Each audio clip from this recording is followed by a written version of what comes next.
Hi guys, welcome back to cinema ಕತೆ. ಇವತ್ತು ನಾವು ರೀಸೆಂಟ್ ಆಗಿ ಮಲಯಾಳಂ ಲ್ಯಾಂಗ್ವೇಜ್ ನಲ್ಲಿ ರಿಲೀಸ್ ಆದ ಮೂವಿ ಮಸ್ತಿಷ್ಕ ಮರಣಂ ಸ್ಟೋರಿನ ನೋಡೋಣ. ಇದೊಂದು ಸೈನ್ಸ್ ಫಿಕ್ಷನ್ ಮೂವಿ ಆಗಿದೆ. ಸೊ ಮೂವಿ ತುಂಬಾ ಇಂಟ್ರೆಸ್ಟಿಂಗ್ ಆಗಿದೆ. ವಿಡಿಯೋನ ಲಾಸ್ಟ್ ವರೆಗೆ ನೋಡಿ. ಇನ್ನು ಕಥೆಯ ಆರಂಭದಲ್ಲಿ ನಮಗೆ ಕೊಚ್ಚಿಯನ್ನ ತೋರಿಸ್ತಾರೆ. ಇದು 2046ರ ಇಸ್ವಿ ಆಗಿರುತ್ತೆ.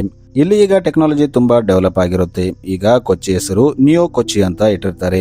ಇಲ್ಲಿ ಜನರ ಮೆಮೊರಿಯನ್ನ ವಿಜುವಲ್ ಆಗಿ ನೋಡೋ ಟೆಕ್ನಾಲಜಿ ಇರುತ್ತೆ. ಈಗ ಸೀನ್ ಮೂವಿಯ ಮೇನ್ ಲೀಡ್ ವಿಮಲ್ ಕಡೆ ಶಿಫ್ಟ್ ಆಗುತ್ತೆ. ವಿಮಲ್ ಹತ್ರ ಜನರ ಮೆಮೊರಿಯನ್ನ ವಿಜುವಲ್ ಆಗಿ ನೋಡೋ ಮಿಷಿನ್ ಇರುತ್ತೆ.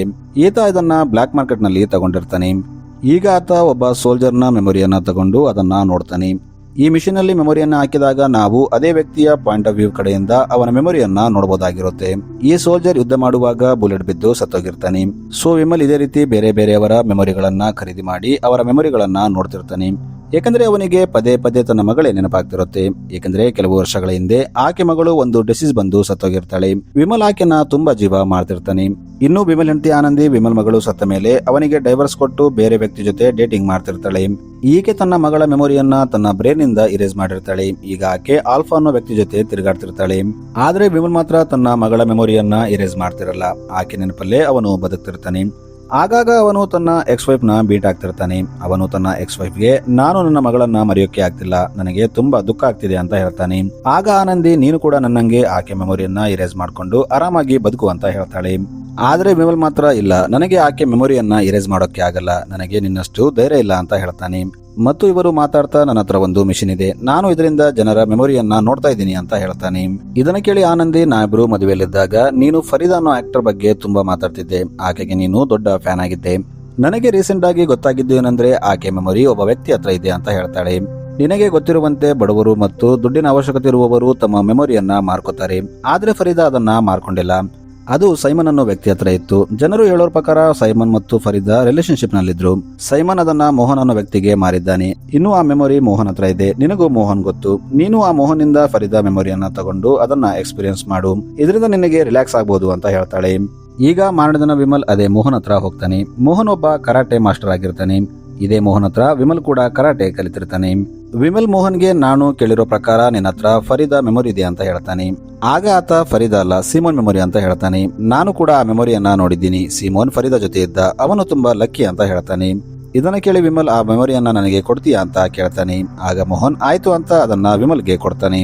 ಈಗ ನಮಗೆ ಫ್ರೀಡಾ ಬಗ್ಗೆ ತೋರಿಸ್ತಾರೆ. ಈಕೆ ದೊಡ್ಡ ಆಕ್ಟರ್ ಆಗಿರ್ತಾಳೆ. ಈಕೆ ಎಲ್ಲಾ ಮೂವಿಗಳು ಹಿಟ್ ಆಗ್ತಿರುತ್ತೆ. ಅದೇ ರೀತಿ ಈಕೆಗೆ ತುಂಬಾ ಫ್ಯಾನ್ಸ್ ಇರ್ತಾರೆ ಮತ್ತು ತುಂಬಾ ದುಶ್ಮನ್ಗಳು ಇರ್ತಾರೆ. ಇನ್ನು ಈಕೆ ಫ್ಯಾನ್ಸ್ ಗಳು ಒಂದು ಟೆಂಪಲ್ ಸಹ ಕಟ್ಟಿರ್ತಾರೆ. ಇವರ ನಡುವೆ ಹರಿ ಎಂಬ ಒಬ್ಬ ರಿಪೋರ್ಟರ್ ಕೂಡ ಇರ್ತಾನೆ. ಈತನಿಗೆ ಫ್ರೀಡಾ ಅಂದ್ರೆ ಆಗ್ತಿರಲ್ಲ. ಫರೀದಾ ಬಗ್ಗೆ ಯಾವಾಗ್ಲೂ ನೆಗೆಟಿವ್ ರಿವ್ಯೂಸ್ ಬರೀತಿರ್ತಾನೆ. ಆದ್ರೆ ಫರೀದಾ ಮಾತ್ರ ಯಾವುದಕ್ಕೂ ತಲೆ ಕೆಡಿಸ್ಕೊಡ್ತಿರಲ್ಲ. ಆಕೆ ತನ್ನ ಲೈಫ್ ನ ತುಂಬಾ ಚೆನ್ನಾಗಿ ಎಂಜಾಯ್ ಮಾಡ್ತಿರ್ತಾಳೆ. ಇನ್ನು ಈಗ ಪ್ರೆಸೆಂಟ್ ನಲ್ಲಿ ನಮಗೆ ವಿಮಲ್ ನ ತೋರಿಸ್ತಾರೆ. ಇವನ ಹತ್ರ ಸೈಮನ್ ಮೆಮೊರಿ ಇರುತ್ತೆ. ಇವನು ಅದನ್ನ ಡಿವೈಸ್ ನಲ್ಲಿ ಹಾಕಿ ಅದನ್ನ ಆನ್ ಮಾಡ್ತಾನೆ. ಈಗ ವಿಮಲ್ ಸೈಮನ್ ಮೆಮೊರಿಯಲ್ಲಿರ್ತಾನೆ. ಈಗ ಅವನು ಕಣ್ಣು ತೆರೆದಾಗ ಆತನ ಮುಂದೆ ಫರೀದಾ ಇರ್ತಾಳೆ. ತಾನು ಇಷ್ಟಪಡೋದು ಆಕ್ಟರ್ ತನ್ನ ಮುಂದೆ ಇರೋದನ್ನ ನೋಡಿ ವಿಮಲ್ ತುಂಬಾ ಖುಷಿ ಆಗ್ತಾನೆ. ಇಲ್ಲಿ ಫರೀದಾ ವಿಮಲ್ನ ಕರೆದು ನೀನು ಕರೆಕ್ಟ್ ಟೈಮಿಗೆ ಬಂದಿದ್ದೀಯಾ, ನಾನು ಹೇಳಿದ್ದು ಎಲ್ಲ ತಂದೆಯಾ ಅಂತ ಕೇಳ್ತಾಳೆ. ಆಗ ವಿಮಲ್ ಹೌದು ಮೇಡಮ್, ನೀವು ಹೇಳಿದ್ದ ಎಲ್ಲ ವಸ್ತು ತಂದಿದ್ದೀನಿ ಅಂತ ಹೇಳ್ತಾನೆ. ಆಕ್ಚುಲಿ ವಿಮಲ್ ತನಗೆ ಇಷ್ಟ ಬಂದಿದ್ದ ಡೈಲಾಗ್ಸ್ ನ ಹೇಳ್ತಿರ್ತಾನೆ. ಆದ್ರೆ ಇದು ಸೈಮನ್ ಮೆಮೊರಿ ಆಗಿದ್ದರಿಂದ ಫರೀದಾಗೆ ಸೈಮನ್ ಹೇಳಿದ ಮಾತು ಮಾತ್ರ ಕೇಳ್ತಿರುತ್ತೆ. ಆಗ ಫರೀದಾ ಇಲ್ಲಿರೋ ಸಿಸಿಟಿವಿ ರೆಕಾರ್ಡ್ಸ್ ಎಲ್ಲ ಡಿಲೀಟ್ ಮಾಡುವಂತ ಹೇಳ್ತಾಳೆ. ಈಗ ಇವರು ಒಂದು ರೂಮ್ ಒಳಗೆ ಬರ್ತಾರೆ. ಇಲ್ಲಿ ಬಂದು ನೋಡಿದಾಗ ಇಲ್ಲಿ ಒಂದು ಡೆಡ್ ಬಾಡಿ ಬಿದ್ದಿರುತ್ತೆ. ಇದನ್ನ ನೋಡಿ ವಿಮಲ್ ಶಾಕ್ ಆಗ್ತಾನೆ.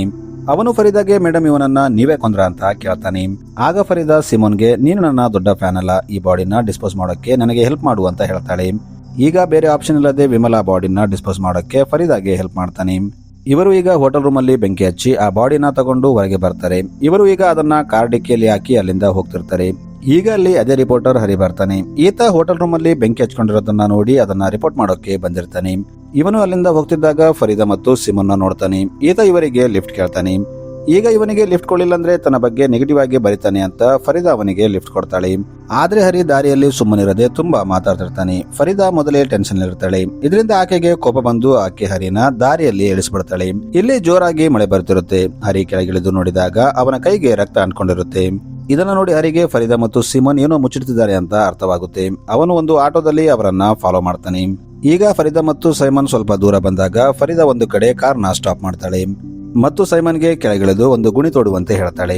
ಸೈಮನ್ ತುಂಬಾ ಭಯ ಪಡ್ತಿರ್ತಾನೆ. ಆದ್ರೆ ಅವನಿಗೆ ಬೇರೆ ಆಪ್ಷನ್ ಇಲ್ಲದೆ ಈಗ ಒಂದು ಗುಣಿ ತೋಡ್ತಾನೆ. ಈಗ ಇವರು ಡಿಕ್ಕಿಯಲ್ಲಿದ್ದ ಬಾಡಿನ ತೆಗೆದು ಆ ಹುಣಿಯಲ್ಲಿ ಹಾಕ್ತಾರೆ. ಇದೇ ಟೈಮಲ್ಲಿ ಅಲ್ಲಿ ಹರಿ ಬರ್ತಾನೆ. ಈತ ರೆಕಾರ್ಡ್ ಮಾಡ್ತಿರ್ತಾನೆ. ಈತ ಫರೀದಾಗೆ ಇಲ್ಲಿ ನನಗೆ ಸೆನ್ಸೇಷನಲ್ ನ್ಯೂಸ್ ಸಿಕ್ಕಿದೆ, ನೀನು ಒಬ್ಬ ವ್ಯಕ್ತಿನ ಕೊಲೆ ಮಾಡಿದ್ಯಾ ಅಂತ ಹೇಳ್ತಾನೆ. ಆದ್ರೆ ಫರೀದಾ ಅವನನ್ನ ತಡೆಯೋಕೆ ಟ್ರೈ ಮಾಡ್ತಿರ್ತಾಳೆ. ಆದ್ರೂ ಅವನು ಹಾಗೆ ರೆಕಾರ್ಡ್ ಮಾಡ್ತಿರ್ತಾನೆ.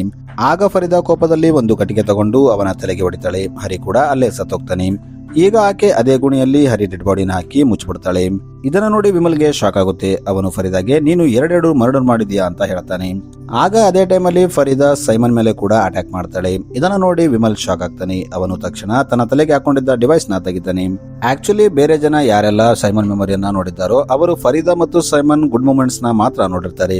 ಆದ್ರೆ ವಿಮಲ್ ಮಾತ್ರ ಸೈಮನ್ ನ ಪೂರ್ತಿ ಮೆಮೊರಿ ನೋಡಿರ್ತಾನೆ. ಇದು ಸೈಮನ್ ಗೆ ಮಾತ್ರ ಗೊತ್ತಿರುತ್ತೆ.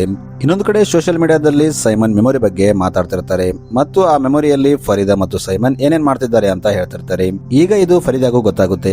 ಈಗ ಆಕೆ ಸೈಮನ್ ಮತ್ತು ತಾನು ಸೇರಿ ಮಾಡಿದ ಮರ್ಡರ್ ಬಗ್ಗೆ ಜನರಿಗೆ ಗೊತ್ತಾದ್ರೆ ಅವರು ನನ್ನ ವಿರುದ್ಧ ಆಗ್ತಾರೆ ಅಂತ ಅನ್ಕೋತಾಳೆ ಮತ್ತು ಅದನ್ನ ಹೇಗಾದ್ರೂ ಮಾಡಿ ತಡಿಬೇಕು ಅಂತ ಯೋಚನೆ ಮಾಡ್ತಾಳೆ. ಈ ಕಡೆ ವಿಮಲ್ ಮೋಹನ್ ಹತ್ರ ಬಂದು ನೀನು ಹೇಳಿದ ಪ್ರಕಾರ ಸೈಮನ್ ಮತ್ತು ಫರೀದಾ ನಡುವೆ ರಿಲೇಶನ್ಶಿಪ್ ಇತ್ತು, ಆದ್ರೆ ಅವರಿಬ್ಬರು ಸೇರಿ ಒಂದು ಕೊಲೆ ಮಾಡಿದ್ದಾರೆ, ನೀವು ಅದನ್ನ ನೋಡ್ಲಿಲ್ವಾ ಅಂತ ಕೇಳ್ತಾನೆ. ಆಗ ಮೋಹನ್ ನಾನು ಮಾತ್ರ ಅಲ್ಲ, ತುಂಬಾ ಜನ ಸೈಮನ್ ಮೆಮೊರಿಯನ್ನ ನೋಡಿದ್ದಾರೆ, ಆದ್ರೆ ಅವರಿಗೆ ಅಂತದೇನು ಕಂಡಿಲ್ಲ, ನಿನಗೆ ಮಾತ್ರ ಕೊಲೆ ಹೇಗೆ ಕಂಡಿತು ಅಂತ ಹೇಳ್ತಾನೆ. ಈಗ ಮಾರನೇ ದಿನ ಫರೀದಾ ಪ್ರವೀಣ್ ಅನ್ನೋ ಒಬ್ಬ ಆಫೀಸರ್ ಹತ್ರ ಬರ್ತಾಳೆ ಮತ್ತು ಆತನಿಗೆ ನಾನು ಕೇಳಿರೋ ಪ್ರಕಾರ ಸೈಮನ್ ಅನ್ನೋ ವ್ಯಕ್ತಿ ತನ್ನ ಮೆಮೊರಿಯನ್ನ ಮಾರಿದ್ದಾನೆ. ಇನ್ನು ಅವನ ಮೆಮೊರಿಯಲ್ಲಿ ನಾನಿದ್ದೀನಿ, ನನಗೆ ಪ್ರೈವಸಿ ಇದೆ, ನನ್ನ ಮೆಮೊರಿ ಹೀಗೆ ಹೊರಗೆ ತಿರುಗೋದು ಸರಿಯಲ್ಲ ಅಂತ ಹೇಳ್ತಾಳೆ. ಇನ್ನು ಆ ಮೆಮೊರೀಸ್ ನ ಬ್ಲಾಕ್ ಮಾಡುವಂತೆ ಹೇಳ್ತಾಳೆ ಮತ್ತು ತನ್ನ ಪರ್ಮಿಷನ್ ಇಲ್ಲದೆ ಸೈಮನ್ ಮೆಮೊರಿಯನ್ನ ಯಾರು ಯೂಸ್ ಮಾಡಬಾರ್ದು ಅಂತ ಹೇಳ್ತಾಳೆ. ಆಗ ಪ್ರವೀಣ್ ಆಯ್ತು ಮೇಡಮ್, ನಾನು ಆ ಮೆಮೊರೀಸ್ ನ ಆದಷ್ಟು ಬೇಗ ಬ್ಲಾಕ್ ಮಾಡಿಸ್ತೀನಿ ಅಂತ ಹೇಳ್ತಾನೆ. ಈಗ ಪೊಲೀಸರು ಇನ್ವೆಸ್ಟಿಗೇಷನ್ ಸ್ಟಾರ್ಟ್ ಮಾಡ್ತಾರೆ. ಆಗ ಅವರಿಗೆ ಮೋಹನ್ ಬಗ್ಗೆ ಗೊತ್ತಾಗುತ್ತೆ. ಇದೇ ಮೋಹನ್ ಸೈಮನ್ ಮೆಮೊರಿಯನ್ನ ತಗೊಂಡಿರ್ತಾನೆ. ಈಗ ಇವರು ಮೋಹನ್ ಹತ್ರ ಹೋಗಿ ಅವನನ್ನ ಅರೆಸ್ಟ್ ಮಾಡ್ತಾರೆ ಮತ್ತು ನೀನು ಸೈಮನ್ ಮೆಮೊರಿಯನ್ನ ಖರೀದಿಸಿದೀಯಾ ಅಂತ ಕೇಳ್ತಾರೆ. ಆಗ ಮೋಹನ್ ಹೌದು ಸರ್, ನಾನು ಅದನ್ನ ಲೀಗಲ್ ಆಗಿ ತಗೊಂಡಿದ್ದೀನಿ, ನಾನು ಅದನ್ನ ಬ್ಲಾಕ್ ಮಾರ್ಕೆಟ್ ನಲ್ಲಿ ತಗೊಂಡಿಲ್ಲ ಅಂತ ಹೇಳ್ತಾನೆ. ಆಗ ಪ್ರವೀಣ್ ಹೌದು, ನೀನು ಅದನ್ನ ಲೀಗಲ್ ಆಗಿ ತಗೊಂಡಿದ್ದೀಯಾ, ಆದ್ರೆ ಅದರಲ್ಲಿ ದೊಡ್ಡ ಆಕ್ಟರ್ ಫರೀದಾ ಮೆಮೊರಿ ಇದೆ, ಆಕೆ ಪರ್ಮಿಷನ್ ಇಲ್ಲದೆ ನೀನು ಅದನ್ನ ಯೂಸ್ ಮಾಡೋ ಹಾಗಿಲ್ಲ ಅಂತ ಹೇಳ್ತಾನೆ. ಇನ್ನು ಪ್ರವೀಣ್ ಮೋಹನ್ಗೆ ನೀನಿಲ್ಲದೆ ಮತ್ತಾರ್ಯಾರು ಆ ಮೆಮೊರಿಯನ್ನ ನೋಡಿದ್ದಾರೆ ಅಂತ ಕೇಳ್ತಾನೆ. ಇನ್ನು ಅದೇ ಟೈಮಲ್ಲಿ ಅಲ್ಲಿ ಫರೀದಾ ಬರ್ತಾಳೆ. ಈಕೆ ಪ್ರವೀಣ್ಗೆ ನಾನು ಆ ಮೆಮೊರಿಯನ್ನ ನೋಡ್ಬೇಕು ಅಂತ ಹೇಳ್ತಾಳೆ. ಈಗ ಪ್ರವೀಣ್ ಮೆಮೊರಿಯನ್ನ ನೋಡುವಂತ ಡಿವೈಸ್ ನ ತರಿಸಿ ಫರೀದಾಗೆ ಆ ಮೆಮೊರಿಯನ್ನ ನೋಡೋಕೆ ಅರೇಂಜ್ ಮಾಡಿ ಕೊಡ್ತಾನೆ. ಈಗ ಫರೀದಾ ಸೀಮನ್ ಮೆಮೊರಿಯಲ್ಲಿ ಹೋಗ್ತಾಳೆ. ಇಲ್ಲಿ ಸೀಮನ್ ಜಾಗದಲ್ಲಿ ಫರೀದಾ ಇರ್ತಾಳೆ. ಆಕೆ ಮುಂದೆ ಇನ್ನೊಬ್ಬ ಫರೀದಾ ಇರ್ತಾಳೆ. ಈಗ ಫರೀದಾ ಸೀಮನ್ನ ರೂಮ್ ಒಳಗೆ ಕರ್ಕೊಂಡು ಹೋಗಿ ಅವನ ಜೊತೆ ರೊಮ್ಯಾನ್ಸ್ ಮಾಡ್ತಿರ್ತಾಳೆ. ಆಗ ಅಲ್ಲಿದ್ದ ಡೆಡ್ ಬಾಡಿ ಎದ್ದು ಕೂತ್ಕೊಳ್ಳುತ್ತೆ. ಅದು ಫರೀದಾನ ನೋಡ್ತಿರುತ್ತೆ. ಇದನ್ನ ನೋಡಿ ಹೊರಗೆ ಇದ್ದ ಫರೀದಾಗೆ ಭಯವಾಗುತ್ತೆ. ಆಕೆ ತನ್ನ ತಲೆಗೆ ಹಾಕಿದ್ದ ಡಿವೈಸ್ ನ ತೆಗೆದು ಬಿಡ್ತಾಳೆ. ಆಗ ಪ್ರವೀಣ್ ಆಕೆಗೆ ಏನಾಯ್ತು ಮೇಡಮ್ ಅಂತ ಕೇಳ್ತಾನೆ. ಆದ್ರೆ ಫರೀದಾ ಏನು ಉತ್ತರ ಕೊಡಲ್ಲ.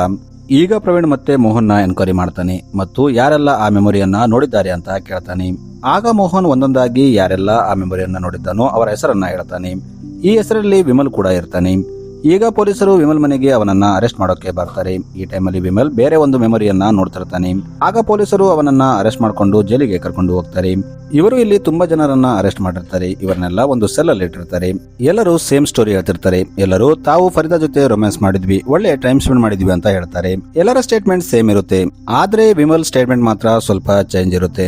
ಅವನು ನಾನು ಸೈಮನ್ ಮೆಮೊರಿಯಲ್ಲಿ 2 ಕೊಲೆಗಳನ್ನ ನೋಡಿದ್ದೆ, ಅದನ್ನ ಫರೀದಾ ಮಾಡಿದ್ಲು. ಮೊದಲು ಸತ್ತ ವ್ಯಕ್ತಿ ಹೆಸರು ನನಗೆ ಗೊತ್ತಿಲ್ಲ, ಆದ್ರೆ ಎರಡನೇದಾಗಿ ಸತ್ತ ವ್ಯಕ್ತಿ ಹೆಸರು ಹರಿ, ಅವನೊಬ್ಬ ರಿಪೋರ್ಟರ್ ಅಂತ ಹೇಳ್ತಾನೆ. ಇದನ್ನ ಕೇಳಿ ಪ್ರವೀಣ್ ವಿಮಲ್ ಎಕ್ಸ್ ವೈಫ್ ಆನಂದಿನ ಕರೆದು ಎನ್ಕ್ವೈರಿ ಮಾಡ್ತಾನೆ. ಇಲ್ಲಿ ಆನಂದಿ ಪ್ರವೀಣ್ಗೆ ವಿಮಲ್ ಮೆಂಟಲ್ ಕಂಡೀಷನ್ ಸರಿ ಇಲ್ಲ, ಅವನು ತನ್ನ ಮಗಳನ್ನ ಕಳ್ಕೊಂಡಿದ್ದಾಗಿಂದ ಮೆಂಟಲಿ ಡಿಸ್ಟರ್ಬ್ ಆಗಿದ್ದಾನೆ ಅಂತ ಹೇಳ್ತಾಳೆ.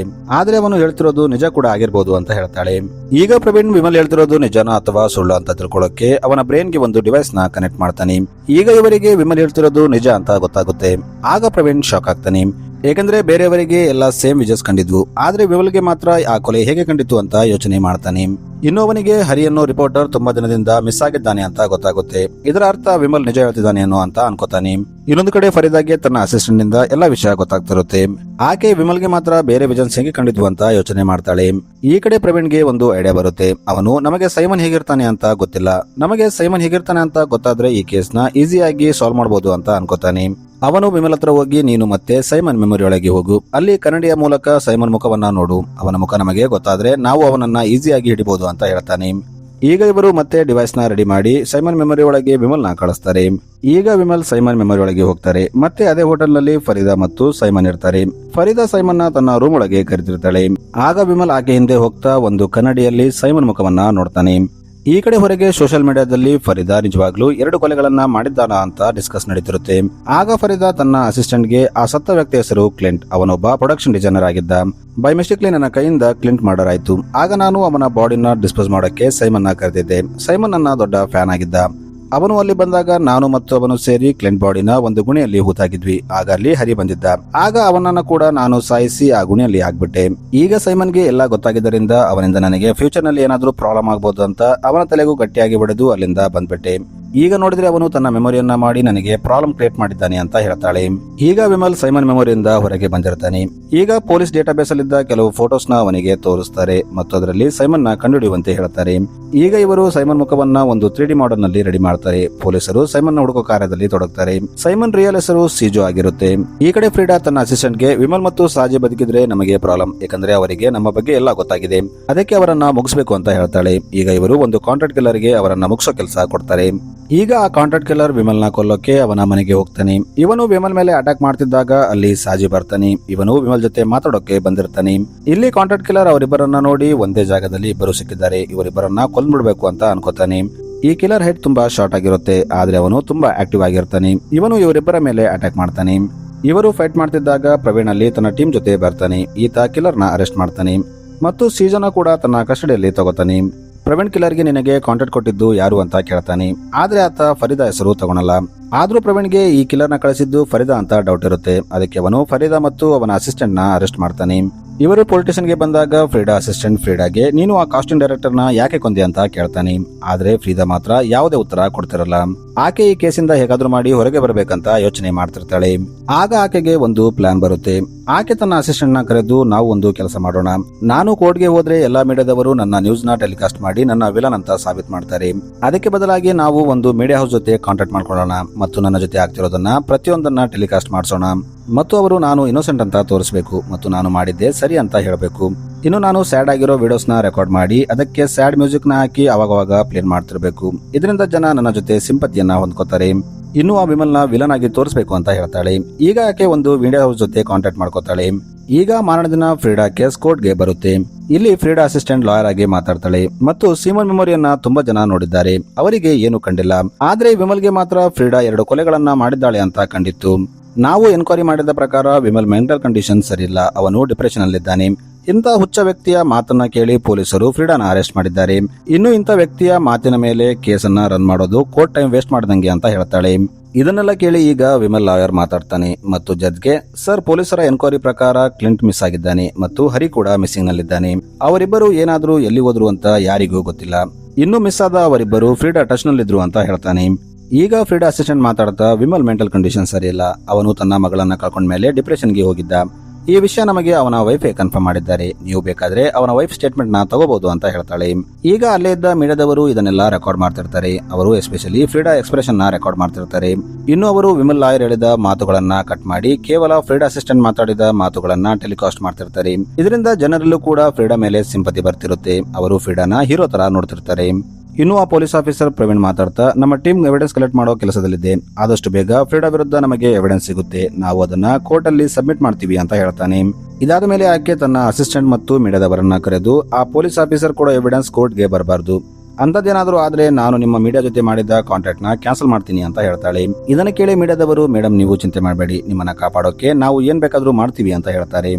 ಈಗ ನೆಕ್ಸ್ಟ್ ನಲ್ಲಿ ಸಾಜಿ ಕೋರ್ಟ್ಗೆ ಬರ್ತಾನೆ. ಈತ ಕೋರ್ಟ್ ಮುಂದೆ ಮಾತಾಡ್ತಾ, ನಾನು ಫ್ರೀಡಾ ದೊಡ್ಡ ಫ್ಯಾನ್, ನಾನು ಆಕೆಗೆ ಡೈಲಿ ಮೆಸೇಜ್ ಮಾಡ್ತಿದ್ದೆ, ಆದ್ರೆ ಒಂದಿನಾನು ಫ್ರೀಡಾ ನನಗೆ ರಿಪ್ಲೈ ಕೊಡ್ಲಿಲ್ಲ. ಆದ್ರೆ ಒಂದು ದಿನ ಫ್ರೀಡಾ ನನಗೆ ರಿಪ್ಲೈ ಕೊಟ್ಲು. ಆಕೆ ನೀನು ನನ್ನ ಭೇಟಿ ಆಗ್ಬೇಕಾದ್ರೆ ಒಂದು ಹೋಟೆಲ್ಗೆ ಬಾ ಅಂತ ಹೇಳಿದ್ಲು ಮತ್ತು ಬರುವಾಗ ಬೆಂಕಿ ಹಚ್ಚಕ್ಕೆ ಕೆಲವು ಸಾಮಾನುಗಳನ್ನ ತಗೊಂಡು ಬಾ ಅಂತ ಹೇಳಿದ್ಲು. ನಾನು ಆಗ ಪೆಟ್ರೋಲ್ ಮತ್ತು ಮಾಚಿಸ್ ಬಾಕ್ಸ್ ನ ತಗೊಂಡು ಆ ಹೋಟೆಲ್ಗೆ ಹೋದೆ. ನಾನು ಅಲ್ಲಿ ಹೋಗಿ ನೋಡಿದಾಗ ಅಲ್ಲಿ ಒಂದು ಡೆಡ್ ಬಾಡಿ ಬಿದ್ದಿತ್ತು. ಫ್ರೀಡಾ ನನಗೆ ಆ ಬಾಡಿಯನ್ನ ಡಿಸ್ಪೋಸ್ ಮಾಡೋಕೆ ಹೆಲ್ಪ್ ಕೇಳಿದ್ಲು. ಈಗ ನಾವು ಆ ಬಾಡಿನ ಕಾರಲ್ಲಿ ಹಾಕೊಂಡು ಹೋಗಿ ಒಂದು ಗುಣಿ ತೋಡಿ ಅದರಲ್ಲಿ ಹಾಕಿದ್ವಿ. ಆಗ ಅಲ್ಲಿ ಹರಿ ಅನ್ನೋ ಒಬ್ಬ ರಿಪೋರ್ಟರ್ ಬಂದ. ಫ್ರೀಡಾ ಅವನನ್ನ ಕೊಂದು ಅದೇ ಗುಣಿಯಲ್ಲಿ ಹಾಕಿದ್ಲು ಅಂತ ಹೇಳ್ತಾನೆ. ಆಮೇಲೆ ಆಕೆ ನನಗೆ ಒಂದು ಏಟು ಹೊಡೆದ್ಲು, ನಾನು ಮೂರ್ಛೆ ಹೋದೆ. ಆಮೇಲೆ ನನಗೆ ಎಚ್ಚರಿಕೆ ಆದಾಗ ಆಕೆ ನನಗೆ ಮಾಡಿದ ಎಲ್ಲಾ ಮೆಸೇಜ್ ಡಿಲೀಟ್ ಆಗಿತ್ತು. ಇನ್ನು ನನಗೆ ದುಡ್ಡಿನ ಅವಶ್ಯಕತೆ ಇದ್ದುದರಿಂದ ನಾನು ನನ್ನ ಮೆಮೊರಿನ ಒಂದು ಚೈನೀಸ್ ಕಂಪನಿಗೆ ಮಾರಿದ್ದೆ. ಅವರು ನನ್ನ ಹೆಸರು ಸಾಜಿ ಬದಲು ಸೈಮನ್ ಅಂತ ಬರ್ಕೊಂಡಿದ್ರು ಅಂತ ಹೇಳ್ತಾನೆ. ಈಗ ಜಡ್ಜ್ ವಿಮಲ್ಗೆ ನೀನೇನಾದ್ರೂ ಹೇಳದಿದ್ದೇನೆ ಅಂತ ಕೇಳ್ತಾನೆ. ಆಗ ವಿಮಲ್ ಜಡ್ಜ್ಗೆ, ನಾನು ನನ್ನ ಮಗಳನ್ನ ಕಳ್ಕೊಂಡ ಮೇಲೆ ಡಿಪ್ರೆಷನ್ಗೆ ಹೋಗಿದ್ದು ನಿಜ, ನನ್ನ ಮೆಂಟಲ್ ಕಂಡೀಷನ್ ಕೂಡ ಸರಿ ಇಲ್ಲ. ಇದಕ್ಕೆ ನಾನು ಬೇರೆ ಬೇರೆಯವರ ಮೆಮೊರಿಗಳನ್ನ ಬೈ ಮಾಡಿ ಅವರ ಮೆಮೊರಿಗಳನ್ನ ನೋಡ್ತಿದ್ದೆ. ಇದೇ ಪ್ರೊಸೆಸ್ ನಲ್ಲಿ ನನಗೆ ಸೈಮನ್ ಮೆಮೊರಿ ಕೂಡ ಸಿಕ್ತು. ನಾನು ಅದರಲ್ಲಿ ಏನು ನೋಡಿದ್ನೋ ಅದೇ ಪೊಲೀಸರಿಗೆ ಹೇಳಿದ್ದೆ. ಇನ್ನು ನನ್ನ ಕೊಲ್ಲಕ್ಕೆ ಒಬ್ಬ ಕಿಲ್ಲರ್ ಕೂಡ ಬಂದಿದ್ದ. ನಾನು ಯಾವುದು ಸುಳ್ಳು ಹೇಳ್ತಿಲ್ಲ ಅಂತ ಹೇಳ್ತಾನೆ. ಇದನ್ನ ಅಲ್ಲೇ ಇದ್ದ ಬೇರೆ ಬೇರೆ ಮೀಡಿಯಾದವರು ಕೂಡ ನೋಡ್ತಾರೆ. ಇವರು ವಿಮಲ್ ಸ್ಟೇಟ್ಮೆಂಟ್ ನೋಡಿ ವಿಮಲ್ ನಿಜ ಹೇಳ್ತಿರಬಹುದು, ಅವನು ಏನು ಸುಳ್ಳು ಹೇಳ್ತಿಲ್ಲ ಅಂತ ಅನ್ಕೋತಾರೆ. ಈಗ ಇದನ್ನೆಲ್ಲ ಕೇಳ್ತಿದ್ದ ಫ್ರೀಡಾ ಕೂಡ ಗಿಲ್ಟ್ಗೆ ಬರ್ತಾಳೆ. ಆಕೆ ತನ್ನ ತಪ್ಪನ್ನ ತಾನೇ ಒಪ್ಕೋತಾಳೆ. ಆಗ ಜಡ್ಜ್ ಆಕೆಗೆ ನೀನಾಕೆ ಅವರನ್ನ ಕೊಂದೆ ಅಂತ ಕೇಳ್ತಾನೆ. ಈಗ ಫ್ರೀಡಾ ನಡೆದ ಸಂಗತಿಯನ್ನ ಜಡ್ಜ್ಗೆ ಹೇಳ್ತಾಳೆ.